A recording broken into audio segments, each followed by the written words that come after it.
दोस्तों आज 24 जुलाई की बिहार बुलेटिन में स्वागत है। आज हो चुका है 24 जुलाई, तो आज बिहार की टॉप 10 खबर लेकर आए हैं आपके लिए। तो ऐसे में अगर आप भी बिहार न्यूज से इंटरेस्ट रखते हैं तो आप हमारे साथ बने रहें। अभी हम बात करेंगे बिहार की टॉप 10 खबरों की। तो चलिए बात करते हैं विस्तार से।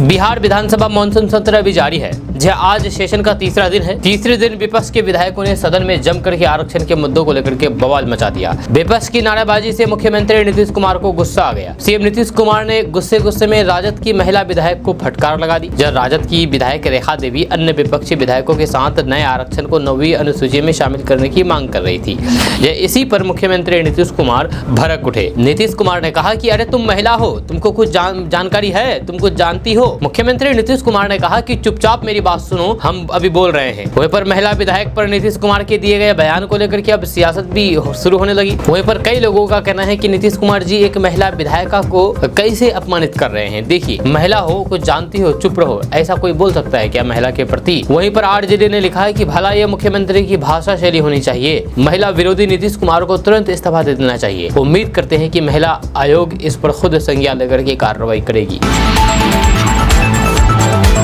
कांवड़ यात्रा में बिहार मॉडल अपनाएं सभी प्रदेश। यूपी नेम प्लेट विवाद पर अब जेडीयू नेता ने बड़ी सलाह दे दी है। जदयू नेता का कहना है कि जितने भी प्रदेश हैं देश में, सभी प्रदेश कांवड़ यात्रा का जो नियम है वो बिहार मॉडल लागू किया जाना चाहिए। जहां आपको बता दूं कि जदयू के राष्ट्रीय प्रवक्ता राजीव रंजन ने कहा कि कांवड़ यात्रा में सभी प्रदेश बिहार मॉडल को अपनाएं। कांवड़ यात्रा में समाज के हर जाति के लोग शामिल होते हैं। यात्रा में कोई किसी की जाति नहीं पूछता। हर कांवड़ियों को उपनाम बम दिया गया है। जदयू के राष्ट्रीय प्रवक्ता ने कहा कि कांवड़ यात्रा के मार्ग में जगह जगह भंडारे चलते हैं। कांवड़ियों के पैर अगर जख्मी हो जाते हैं तो फिर उस पर मरहम पट्टी की जाती है। पानी और फिर आराम की व्यवस्था की जाती है। जहाँ कोई किसी की जाति नहीं पूछता है। बिना किसी भेदभाव के होने वाली यात्रा ही शिव पूजन को खास बनाती है। वहीं पर जदयू प्रवक्ता ने कहा है कि ठेलों, रेहड़ी और फिर दुकानों पर नाम लिखवाने से इस यात्रा में जातिगत विभिन्नता को बढ़ावा मिलेगा। इससे यात्रा की पवित्रता भंग होगी। जहाँ सपा और फिर कांग्रेस जैसे वंशवादी दलों ने इस व्यवस्था को शुरू किया था। कांग्रेस की इस व्यवस्था में भाजपा फंस रही है। जहां उन्हें समझना चाहिए कि इससे न केवल धार्मिक बल्कि जातीय स्तर पर भी भेदभाव को बढ़ावा मिलेगा। दोस्तों, नीतीश कुमार की लाख कोशिश के बाद भी भले ही केंद्र सरकार बिहार को विशेष राज्य का दर्जा ना दिया हो, लेकिन बजट में यदि किसी राज्य को सबसे ज्यादा शेयर मिला है तो वह बिहार है। इसके बावजूद भी बिहार विधानसभा में बच्चों के झुनझुने और खिलौने की धूम रही। विपक्षी दल पिछले दिन राज्य को विशेष राज्य का दर्जा देने से केंद्र सरकार के इनकार के खिलाफ प्रदर्शन किया था। ये सही है कि केंद्र ने बिहार के लिए विशेष राज्य के दर्जे की मांग को खारिज करने के लिए 2012 में यूपीए सरकार की अंतर मंत्रालय समूह की रिपोर्ट का हवाला दिया है। सीएम नीतीश कुमार की जेडीयू 2005 में पहली बार सत्ता में आने के बाद से ही विशेष राज्य के दर्जे की मांग कर रही है। 2014 में लोकसभा चुनाव से पहले ही इसने इन मुद्दों पर राज्यव्यापी रैलियां की। वहीं पर निर्मला सीतारमण ने बिहार को विशेष आर्थिक सहायता के पैकेज के तहत अतिरिक्त 58,000 करोड़ रुपए से अधिक के फंड अलोकेट किए। जब सड़कों का जाल बिछाने के लिए 26,000 करोड़ रुपए दिए जाएंगे और फिर पैथी पावर प्लांट के लिए 21,000 करोड़ रुपए दिए जाएंगे। बार से त्रस्त रहने वाले बिहार के लिए बाढ़ प्रबंधन के लिए 11,500 करोड़ रुपए की योजनाओं की घोषणा की गई है। बिहार के लिए टूरिज्म पैकेज का ऐलान भी किया गया है। दोस्तों, बिहार में नौकरी की तलाश कर रहे युवाओं के लिए बल्ले बल्ले होने वाली है। ताज़ा रिपोर्ट्स के मुताबिक बिहार सरकार के कई बड़े फैसले के कारण बिहार में बड़ी कंपनियों का आना शुरू हो गया है। आप खबर के अनुसार बिहार सरकार ने दुनिया भर की आईटी कंपनियों को बिहार में आकर्षित करने के लिए एक अलग से नीति बनाई है, जिसके कारण कई आईटी कंपनियों ने बिहार में दिलचस्पी लेना शुरू कर दिया है और फिर वे सरकार से संपर्क में हैं। आपको बता दूं कि बिहार आने वाली कंपनियों को बीएडा के माध्यम से जमीन भी उपलब्ध कराई जा रही है। साथ ही साथ कंपनियों के लिए सरकार के द्वारा कई तरह की सुविधाएं भी दी जा रही है, जिसके कारण कई बड़ी आईटी कंपनी बिहार आने की तैयारी में है। बिहार में सबसे पहले बहुराष्ट्रीय कंपनी टाइगर एनालिटिक्स ने अपना काम शुरू कर दिया है। इसके बाद HCL ने भी बिहार में अपनी कंपनी स्थापित कर दी है और अपना काम शुरू कर दिया है। और अब कंट्रोल S ने काम शुरू करने को लेकर के बीएडा से जमीन हासिल कर ली है। इन कंपनियों के आने से यहाँ के लोगों को रोजगार मिलेगा और पलायन की वृद्धि में कम होगी। दोस्तों, तेजस्वी यादव ने केंद्र की नरेंद्र मोदी सरकार के बजट में बिहार के लिए की गई घोषणाओं को पुरानी बताया है। उन्होंने कहा है कि पुरानी घोषणाओं की रीपैकेजिंग करके इसे विशेष पैकेज और विशेष सौगात का नाम दिया गया है, जहां इस तरह से बिहार वासियों की आंखों में धूल झोंकी जा रही है। तेजस्वी यादव ने दावा किया है कि पटना पूर्णिया एवं बक्सर भागलपुर एक्सप्रेसवे, पुल, महाबोधि कॉरिडोर समेत कई प्रोजेक्ट उनके कार्यकाल के दौरान ही मंजूर हो गए। बजट 2024 में इन्हीं का फिर से जिक्र किया गया है, जहां आरजेडी के नेता तेजस्वी यादव ने कहा है कि 2015 में प्रधानमंत्री नरेंद्र मोदी ने बिहार के लिए 1,65,000 करोड़ रुपए के निवेश की विशेष पैकेज की घोषणा की थी, मगर 9 साल बाद भी बिहार को कुछ नहीं मिला।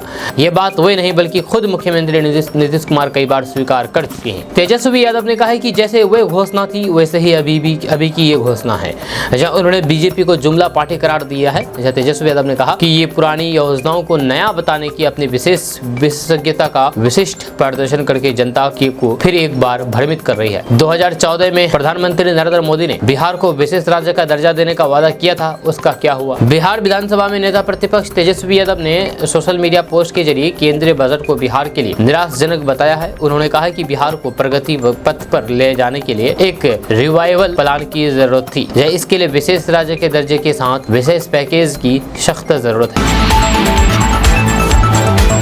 दोस्तों, बिहार विधानसभा के मानसून सत्र के तीसरे दिन विपक्ष के हंगामे के बीच मुख्यमंत्री नीतीश कुमार सदन में विपक्ष के विधायकों पर भड़क गए। जैसे सीएम नीतीश कुमार ने कहा है कि सारे पार्टियों के साथ मेरी पहल पर जातिगत जनगणना करवाया था। आप लोग बैठ करके इस पर चर्चा करते, लेकिन आप लोग सुनना नहीं चाहते हैं। जहाँ सारे पार्टियों ने जातिगत जनगणना का सपोर्ट किया था, वहीं पर नीतीश कुमार आरजेडी महिला विधायक पर काफी ज्यादा भड़क गए। जहाँ नीतीश कुमार ने कहा कि आप लोग सुनना नहीं चाहते हैं। 2005 के बाद हमने महिलाओं को आगे बढ़ाया था। सदन की कार्यवाही के दौरान सीएम नीतीश कुमार ने विपक्षी विधायकों के हंगामे के बीच कहा कि जातिगत जनगणना में हमने सब कुछ की जानकारी ली है, उसके बाद आरक्षण का दायरा भी बढ़ाया। जातिगत जनगणना के बाद 94 लाख गरीबों की पहचान की है, जहाँ उनके विकास के लिए सरकार ने तय किया है कि 2-2 लाख रुपए देना शुरू कर दिया। जैसे सीएम नीतीश कुमार ने कहा कि आरक्षण को लेकर के पटना हाईकोर्ट ने रोक लगाई है, लेकिन राज्य सरकार सुप्रीम कोर्ट पहुंच गई है। साथ ही 9वीं अनुसूची में शामिल करने के लिए भी आग्रह किया है।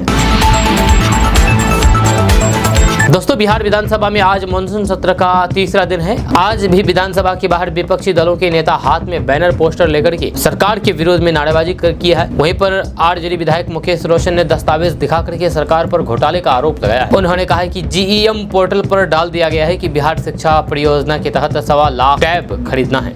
ये टैबलेट मेक इन इंडिया के तहत 10,000 में मिलता है, लेकिन विदेश की कंपनी सैमसंग इत्यादि से ये मंगाया जा रहा है। 1.25 लाख टैबलेट खरीदने के लिए सारे नियम कानून को तोड़ दिए जा रहे हैं। जहां मुकेश रोशन ने कहा है कि शिक्षा विभाग के अपर मुख्य सचिव एस सिद्धार्थ ने सभी नियम कानून को ताक पर रख करके निविदा शर्तों को छोड़ छाड़ करके ये काम बाहरी कंपनी को दिया गया है। 10,000 रुपए का टैब 13,500 में खरीदा जा रहा है। जब जेम पोर्टल पर यहाँ की कई कंपनियां रजिस्टर्ड हैं, तो फिर उनसे खरीदारी क्यों नहीं की जा रही है? मेक इन इंडिया के तहत खरीदारी हो। सदन में इस घोटाले के मामले को उठाए, जब सरकार इसका जवाब दे। हालांकि इस पर बीजेपी विधायक हरिभूषण ठाकुर बचौल ने कहा है कि इस तरह के आरोप निराधार है, कोई भी घोटाला नहीं हुआ। आरजेडी घोटालेबाजों की पार्टी है, वही लोग घोटाला करते हैं।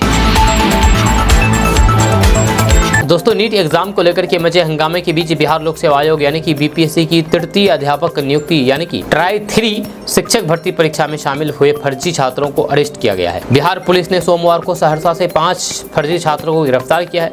यह आरोपी शिक्षक भर्ती परीक्षा में फेक आईडी के आधार पर किसी छात्र की जगह आंसर लिख रहे थे। एक सीनियर पुलिस ऑफिसर ने बताया है कि सभी को अलग अलग परीक्षा केंद्रों से पकड़ा गया है। जैसा सहरसा में सीनियर पुलिस अधिकारी आलोक कुमार ने पत्रकारों को बताया है कि 21 जुलाई को कड़ी सुरक्षा के बीच विभिन्न केंद्रों पर TR3 शिक्षक भर्ती परीक्षा 2024 कराई गई थी। इस परीक्षा के जरिए प्राइमरी, मिडिल, सेकेंडरी और फिर हायर सेकेंडरी स्कूलों में 87,774 पदों पर नियुक्ति होनी है।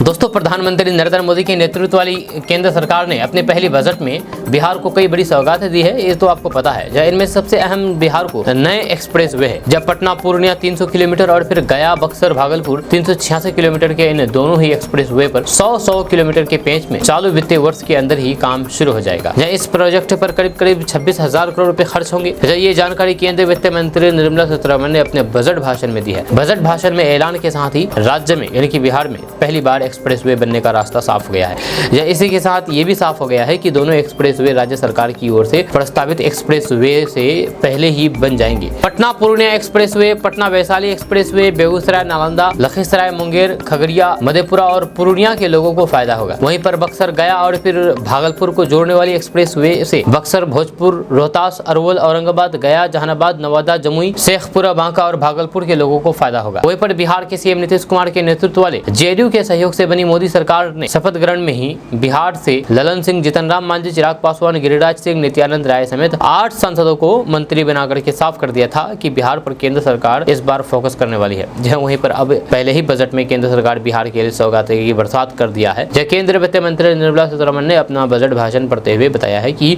गोरखपुर से सिलीगुड़ी वाया किशनगंज 561 किलोमीटर और फिर Raxaul Haldia express way 719 kilometre की DPR पर पहले से ही काम चल रहा है।